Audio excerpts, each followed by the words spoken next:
Bismillahirrahmanirrahim. Alhamdulillahi rabbil alamin, wassalatu wassalamu ala afdalil anbiya'i wal mursalin wa ala alihi wa ashabihi ajma'in.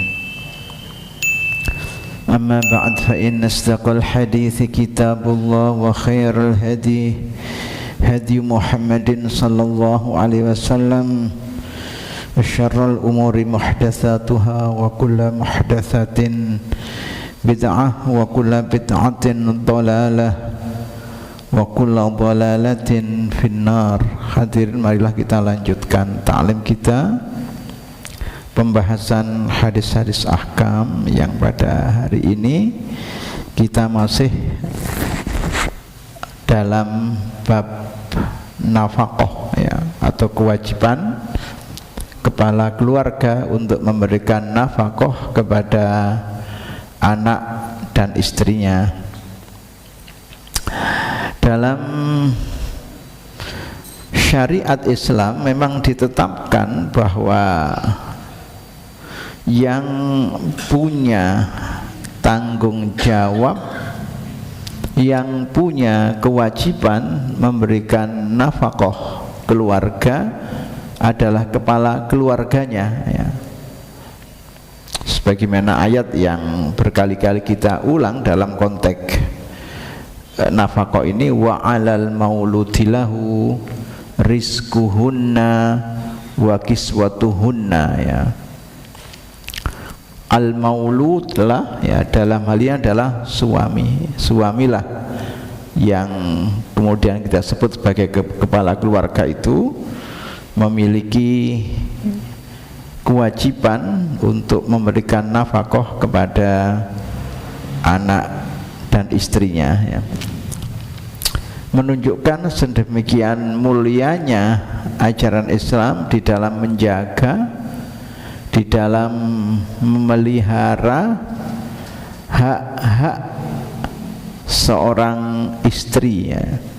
Jangan sampai yang hamil yang digambarkan hari demi hari, minggu demi minggu, bulan demi bulan, semakin besar kehamilannya, semakin berat, kemudian mempertaruhkan nyawanya untuk melahirkan anak-anaknya, kemudian menyusui dan merawatnya, itu masih kemudian dibebani beban-beban yang lainnya.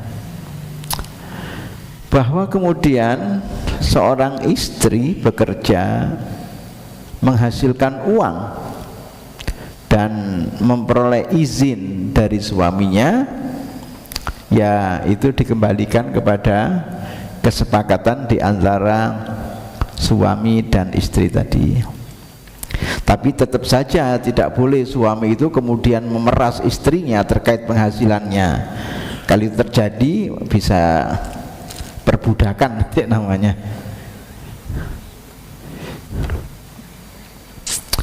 Baik. Wa an Abi Hurairah radhiyallahu an qala ja'a rajulun ila nabiyyi sallallahu alaihi wasallam faqala ya Rasulullah indi dinarun qala anfiqhu ala nafsika qala indi akhar qala anfiqhu ala waladika qala indi akhar qala anfiqhu ala ahlika qala indi akhar qala anfiqhu ala khadimika qala indi akhar qala anta alam.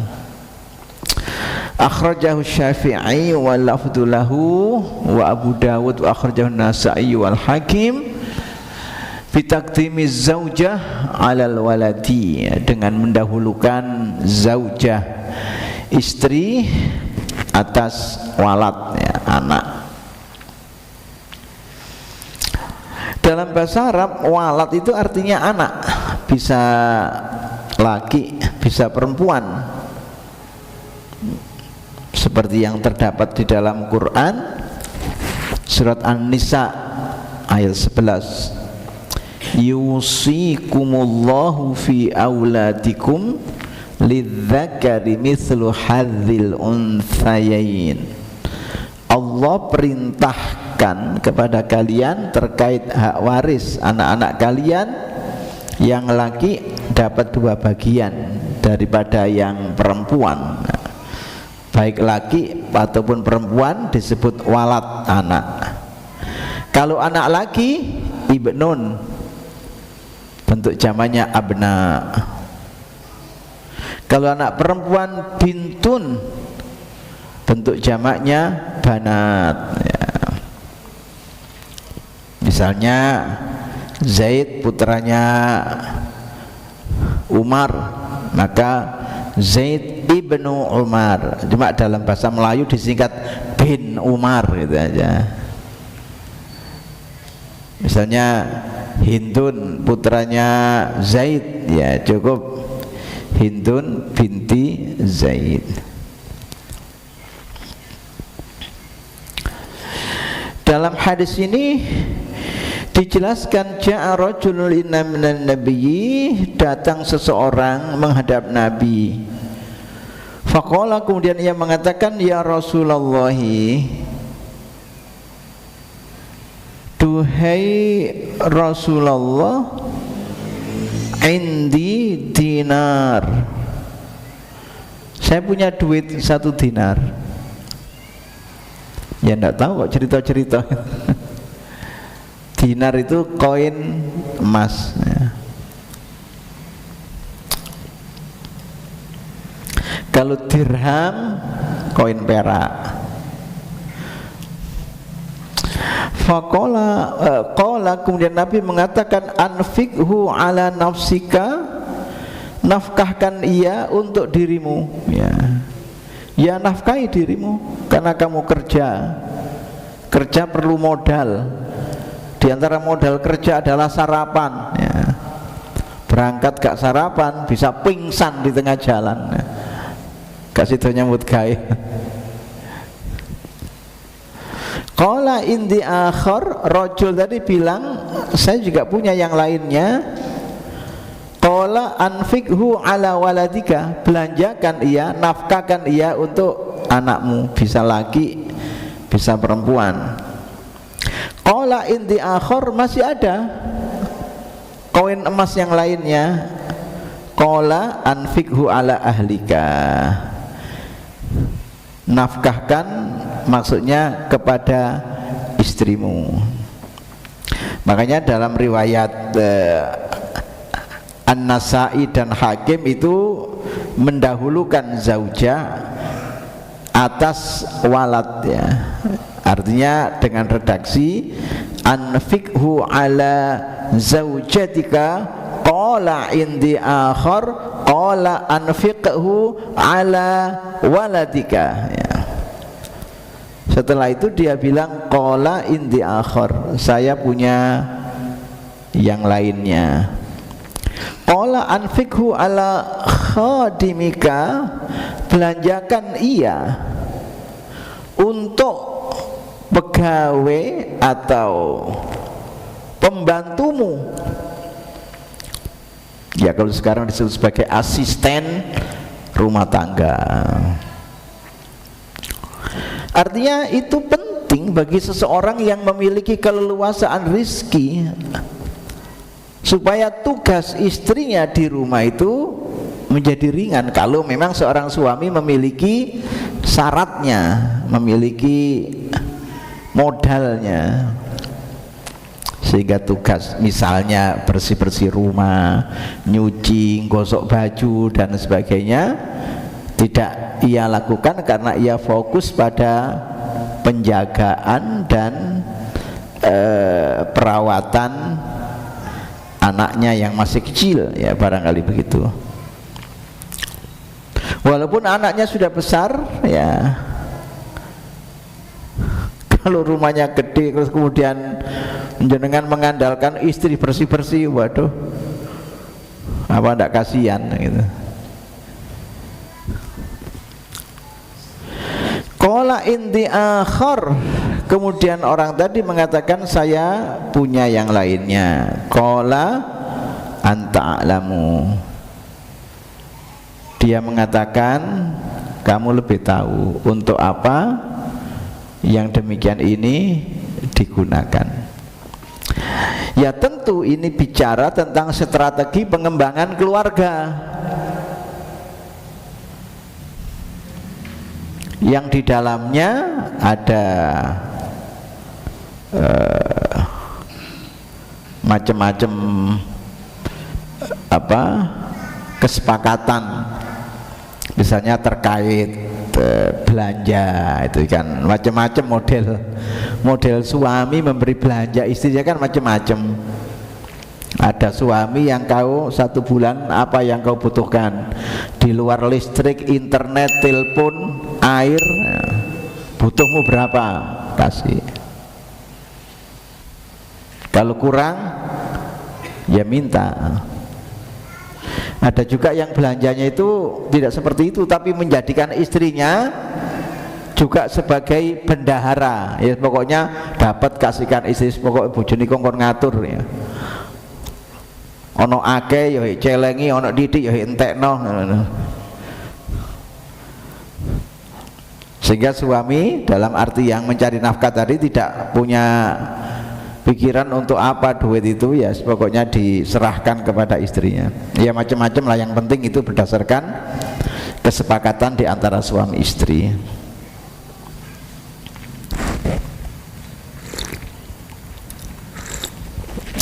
Tapi tentu saja seorang istri berhak bertanya suaminya kerja apa, duitnya didapatkan dengan cara apa, kerja di mana, bagaimana mendapatkan duitnya. Ya jangan asal dimasukkan saja. Bisa saja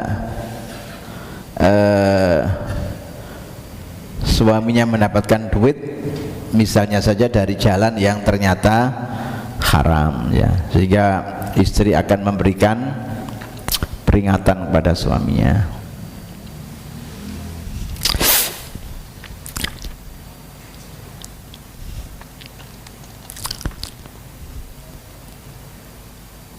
Ya ada kasus Jawa Timur kemarin ya, seorang istri dari hakim yang karena disuap terus memberikan hukuman bebas kepada seseorang yang terbukti secara sah melakukan pembunuhan, ya. Ketika digeledah rumahnya oleh kejaksaan, ya, ditemukan duit miliaran. Loh, istrinya tidak tahu kalau di rumah itu ada duit.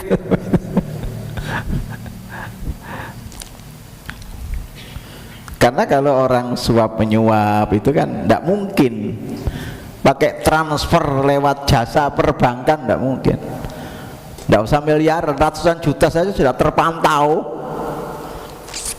Dengan mau transfer duit 1 juta itu tidak bisa lewat ATM kalau ratusan juta. Ke bank dulu ada ngisi form kepada siapa, duit dari mana, perlunya apa itu. Ada yang mantau. Baik, kembali kepada hadis ini.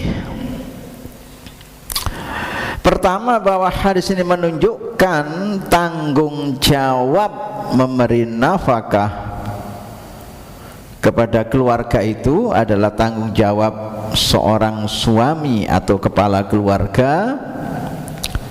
Yang kedua, pemberian nafkah itu kalau memang memadai ada urut-urutannya, dimulai dari yang terdekat, berikutnya, sehingga Nabi mengatakan nafkahkan kepada anakmu, nafkahkan kepada istrimu, nafkahkan kepada pembantumu, dan seterusnya. Kamu lebih tahu bagaimana penggunaan hartamu. Yang tentu saja di dalam agama ada hal-hal yang harus dipegang teguh, ada nilai-nilai yang sifatnya universal, tidak boleh boros, tidak boleh digunakan untuk hal-hal yang tidak bermanfaat, apalagi digunakan untuk hal-hal yang maksiat. Nah, itu apa namanya, batasan-batasan yang sifatnya tegas dalam agama. Makan ya makan, tapi kan tidak boleh berlebihan. Kulu wasrabu wala tusrifu. Makan minumlah, tapi jangan berlebih-lebihan.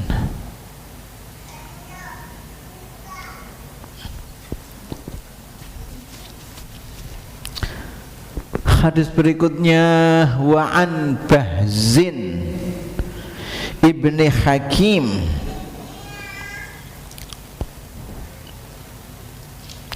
an abihi an jaddihi qala qultu ya Rasulullah man abarru qala ummuka faqultu summa man qala ummuka qultu summa man qala ummuka qultu summa man qala abaka summa al-aqraba fal aqraba akhrajahu Abu Dawud wa Tirmidzi wa hassanahu. Ya. Tentu hadis ini sudah pernah kita baca pada kajian kitab Riyadhus Shalihin ya, di pagi hari, tentang perintah untuk berbuat baik kepada kedua orang tua. Dari Bahz bin Hakim, dari ayahnya, dari datuknya.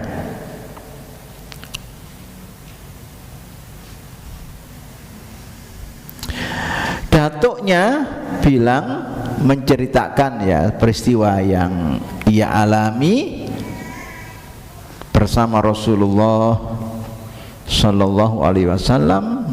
Kultu, aku bilang, dalam arti aku bertanya, ya Rasulullah, duhai Rasulullah, man abarru, siapakah orang yang paling berhak untuk memperoleh kebaikanku atau memperoleh kebajikanku?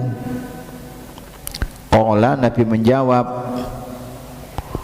ummuka, ia adalah ibumu. Bisa juga dibaca ummaka, ai qaddim ummaka, dulukan ibumu.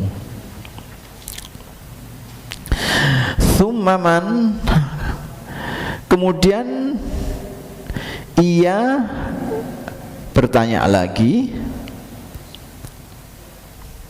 atau aku, katanya datuknya Bahz bin Hakim, kemudian siapa lagi, dalam arti siapakah yang berikutnya?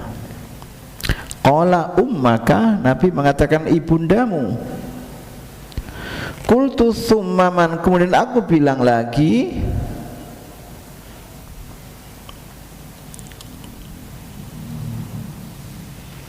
qala ummaka, beliau mengatakan ibundamu.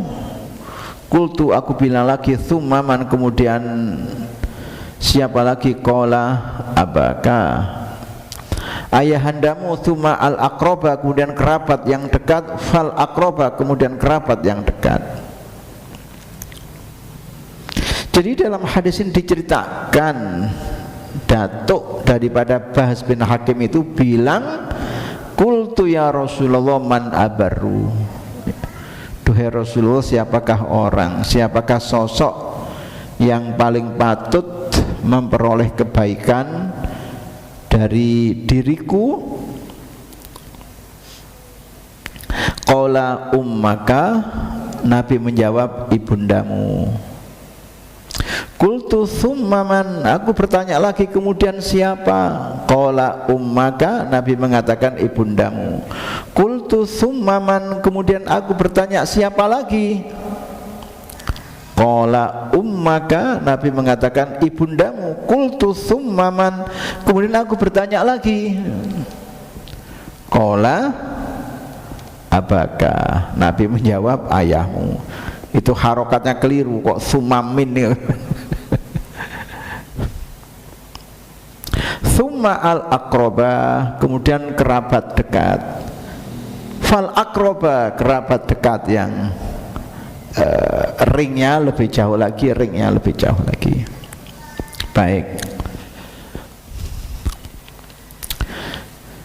Kaitannya dengan nafkah, bahwa seorang anak bukan saja, ya bukan seorang anak, ya seseorang itu bukan saja bertanggung jawab memberi nafkah kepada anak dan istrinya,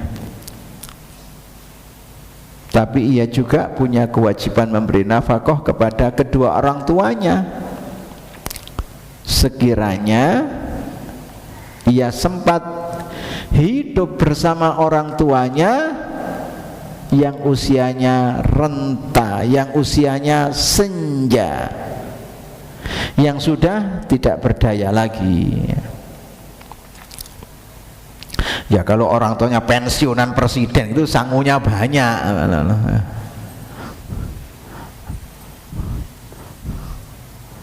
Atau kalau sekarang ya setidaknya ASN kan masih punya pensiunan ya. Ada yang dicokot-cokot alot ya. Masih alot dicokot aja ya. Masih dicokot ya alot.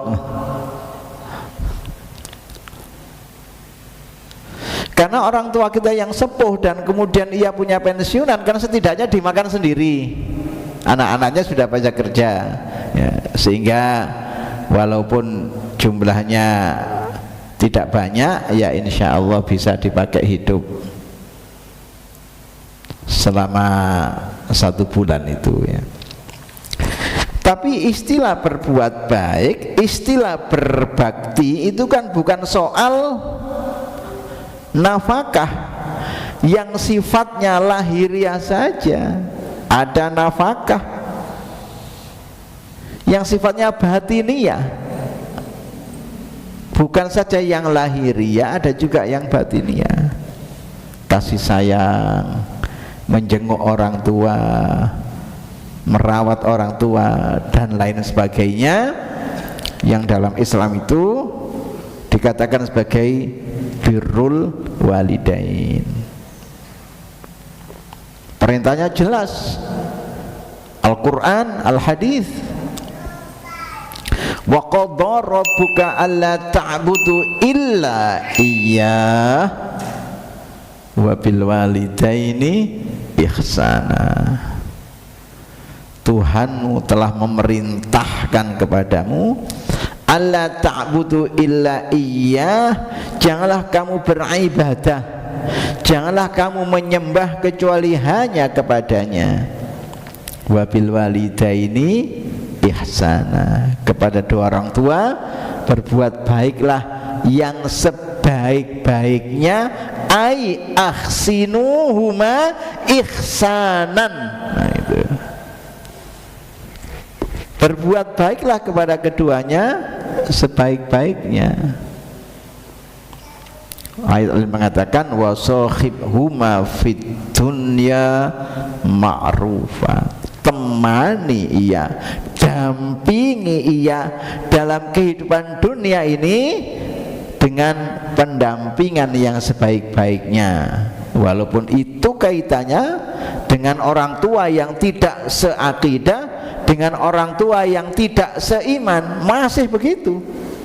Apalagi yang orang tua masih seakidah, orang tuanya masih seiman, sama-sama ahlul tauhid, sama-sama ahlul qiblah ya.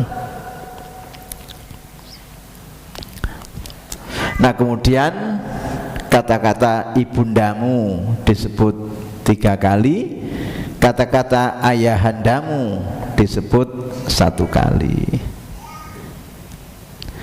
menunjukkan perhatian anak kepada ibundanya itu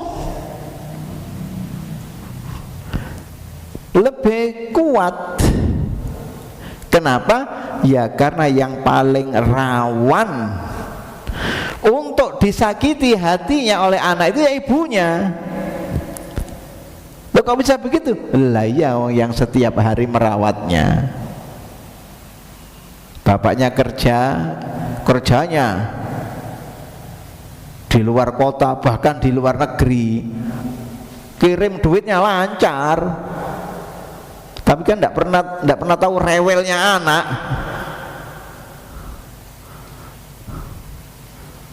Tidak pernah tahu rewelnya anak.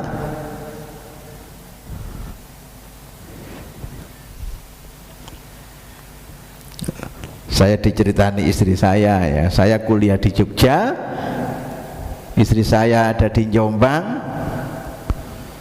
punya anak yang pertama, badannya panas, anaknya tidak bisa tidur, apa ibunya bisa tidur? Ya ikut tidak bisa tidur, ikut berjaga sepanjang malam, mau sebentar nangis, Masya Allah. Dibawa ke puskesmas tetap saja tidak banyak perubahan. Subhanallah, ada dukun bayi, bukan dukun setan, itu bukan dukun bayi, ahli merawat bayi itu maksudnya. Dikasih apa namanya, dicarikan pohon, ya bahasa herbalnya sirih Cina, itu gulma yang biasanya tumbuh di tembok-tembok, di got-got itu, yang kecil, batangnya kotak-kotak, diulek, dipiliskan di apa namanya ini, di batuknya.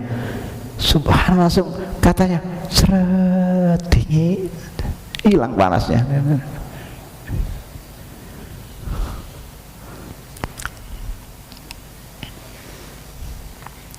Apa sih namanya di desa itu, ada, saya lupa. Cuma kalau di buku disebut sirih Cina, karena daunnya kan memang seperti sirih gitu. Tapi gulma itu biasanya tumbuh liar di pinggir-pinggir got biasanya.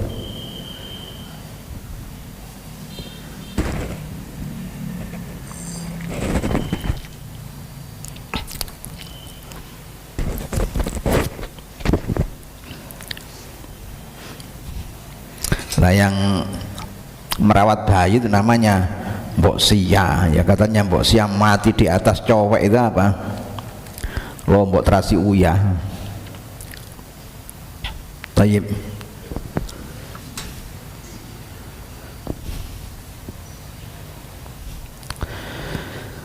An Abdullah bin Amr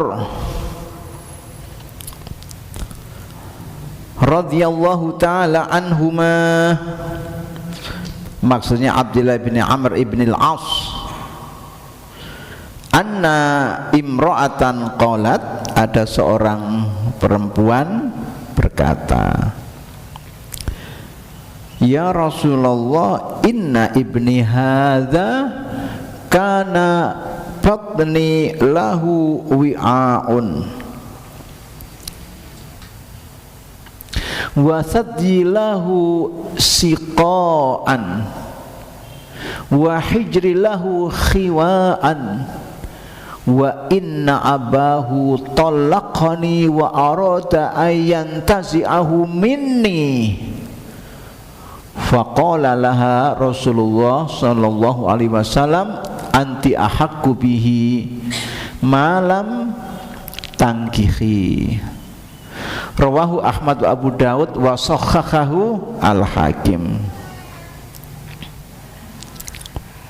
Ini dipakai juga hadis atau substansi yang konten ajaran yang ada di dalamnya dalam undang-undang perkawinan, undang-undang nomor 1 tahun 74, bahwa jika suami istri bercerai sementara anaknya itu belum masuk usia baligh, maka anaknya itu ikut ibunya, kecuali ibunya tidak mau merawat anak itu, ya.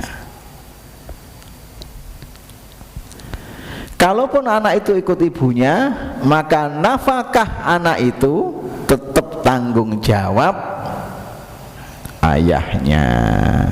Kalau mantan istri memang ada, mantan anak apa ada, mantan suami memang ada, mantan anak apa ada? Ya tidak ada.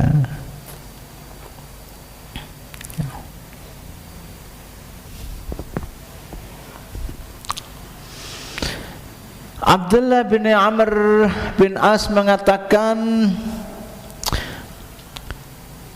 annam ro'atan qalat, ada seseorang perempuan berkata, dalam arti bertanya, ya Rasulullah, duhai Rasulullah, inna ibni hadza, sesungguhnya anak-anak ini, anakku ini, kana batni lahu wi'a, yang mengandung dulu perut saya. Wi'a itu wadah. Dulu saya yang gembol ini, anak ini saya yang gembol dulu. Wasadyi hadza lahu siqa'an, wasadyi lahu siqa'an, yang mengenyangkan perutnya dengan air susu, ya susu saya. Wa hijri lahu khiwaan, dan pangkuanku lah, dalam arti dekapanku lah yang melindunginya. Kalau ia takut, aku yang mendekapnya. Kalau ia tidak bisa tidur, aku yang meninabobokkannya. Wa inna abahu talaqani, kemudian ayah anak ini mentalak saya, menceraikan saya. Wa arada ayyantazi'ahu minni, dan ingin mengambil anak ini dari diriku.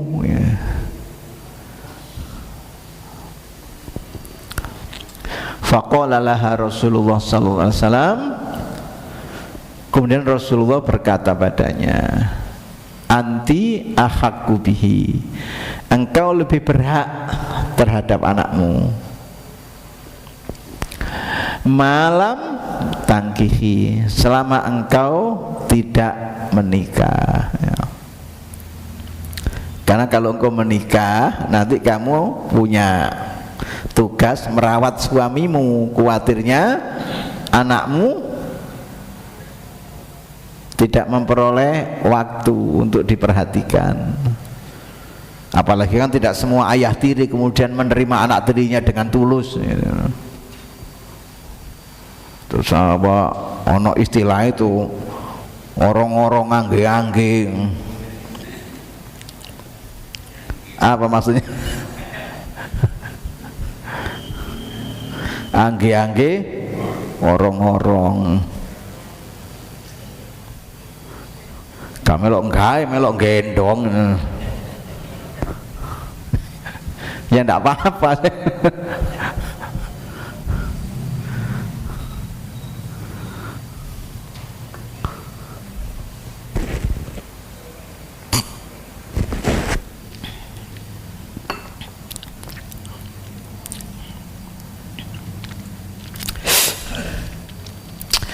Kalau anak itu sudah bisa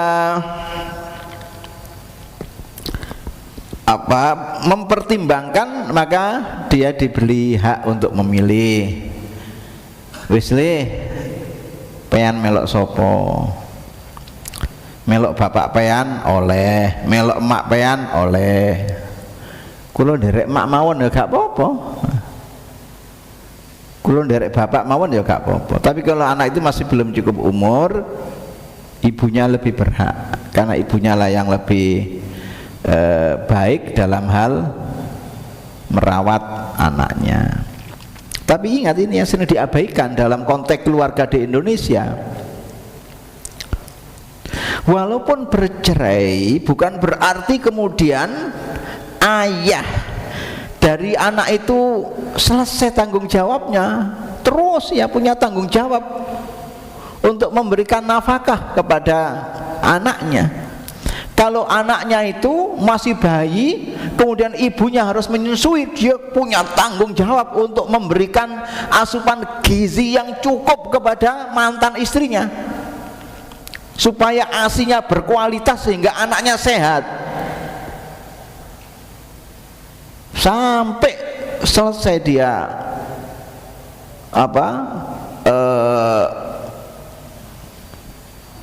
biaya yang harus dikeluarkan sampai menjadi anak yang bisa mandiri, setidaknya sampai selesai kuliah gitu. Ya kalau memang ada duitnya.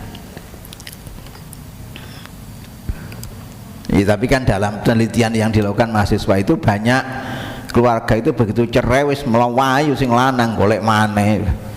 Wis gak ngurusi kon melok mbokmu ya mbokmu kon sing kon ngurusi. Itu zalim. Pasti dia akan dimintai pertanggungjawaban oleh Allah atas tanggung jawabnya itu.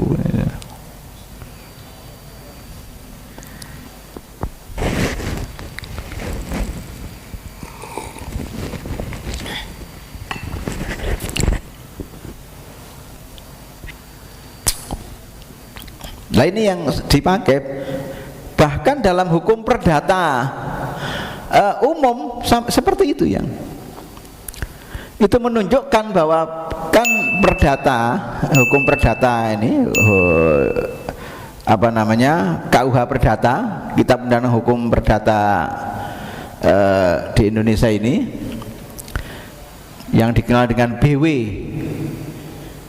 BW bukan Bowo, bukan, singkatan dari Burgerlijk Wetboek ya. Hukum perdata umum itu kan dari kolonial Belanda. Kolonial Belanda itu dari Prancis. Hukum perdata Prancis banyak dipengaruhi hukum Islam, diambil oleh Napoleon Bonaparte saat ia menguasai Mesir. Dialah yang kemudian berdiskusi dengan ulama-ulama terutama mazhab Maliki yang ada di Mesir, sehingga kitab-kitab fikih mazhab Maliki itu sangat kuat pengaruhnya terhadap hukum perdata di Eropa. Itu ada karya ilmiah yang membahas itu, sehingga aturan-aturan keluarga di dalam hukum perdata umum itu agak dekat dengan aturan-aturan keluarga dalam hukum perdata Islam sebagaimana yang kita bahas pada malam hari ini.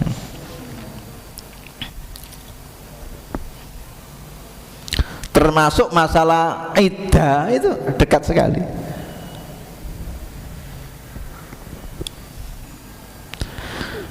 Wa an Abi Hurairah radhiyallahu an anna imra'atan qalat, dari Abu Hurairah radhiyallahu an, ia mengatakan sesungguhnya ada seorang perempuan berkata, ya Rasulullah, duhai Rasulullah, inna zauji yuridu ayadhhaba bi ibni, sesungguhnya suamiku ini ingin membawa anakku pergi bersamanya. Mungkin diajak merantau atau diajak minggat kemana gitu. Wa qad nafa'ani wa saqani min bi'ri Abi Ainabah, padahal ia bermanfaat sekali ketika berada pada sisiku. Dialah yang mengambilkan aku air dari sumur Abu Inabah itu. Faja'a zaujuha, kemudian suami perempuan tadi datang ingin mengambil anaknya, membawanya pergi bersama dirinya. Faqala Nabiyyu sallallahu alaihi wasallam, kemudian Nabi sallallahu alaihi wasallam bilang, ya ghulam, hai bocah, hadza abuka wa hadhihi ummuka, ini ayahmu, yang ini ibumu. Fakhud biyati ayyuhuma syi'ta, peganglah tangan salah satu dari keduanya, mana yang kau suka. Fa akhadha biyati ummihi, kemudian ia megang tangan ibunya. Fantolakot bihi, maka ibunya pergi bersama anaknya tadi. Ini yang tadi saya katakan, kalau anak itu sudah bisa memilih ya, maka ia diberikan kesempatan untuk memilih apakah ia ikut ibunya ataukah ia ikut ayahnya. Tapi kalau anak itu masih di bawah umur, maka ia hak ibunya ya gitu. Nah, ini yang dipakai di dalam Undang-Undang Nomor 1 Tahun 74 terkait khadonah atau hak asuh atas anak sekiranya terjadi perceraian. Baik, saya kira untuk sementara cukup dulu. Insya Allah kita lanjutkan pada pertemuan-pertemuan berikutnya. Aku qauli hadza nasrun minallahi wa fathun qarib wa basyiril mu'minin. Wassalamu alaikum warahmatullahi wabarakatuh.